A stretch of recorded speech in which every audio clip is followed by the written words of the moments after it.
Prends la croix, puis viens et suis-moi. Marc chapitre 10, verset 21. Vous n'êtes pas le réalisateur de votre propre croix, quoique l'incrédulité est, en la matière, maître charpentier pour faire des croix. Il ne vous est pas davantage permis de choisir votre croix. Cependant, votre volonté désire être le Seigneur et le Maître, mais votre croix est préparée et ajustée pour vous par l'amour divin. Vous êtes chaleureusement invité à l'accepter.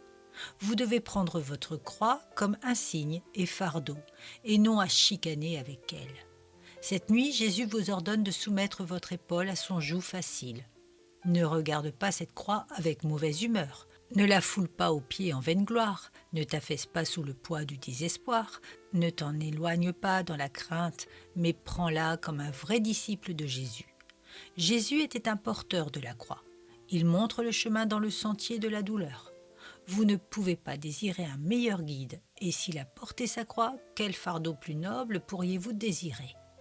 Le Via Crucis est le chemin de la sûreté. Ne crains pas de fouler ces sentiers épineux.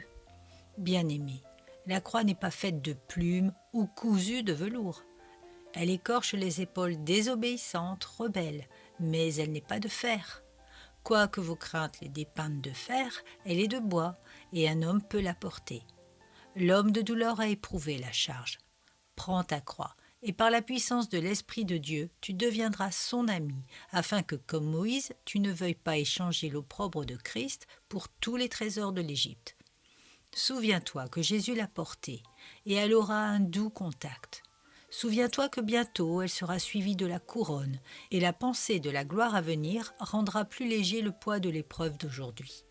Le Seigneur t'aide à fléchir ton esprit à la soumission de la divine volonté, afin que tu tombes endormi cette nuit. Ainsi, te réveillant avec le soleil demain, tu pourras aller de l'avant pour un nouveau jour de croix. Le disciple du crucifié sera devenu saint et soumis à l'Esprit.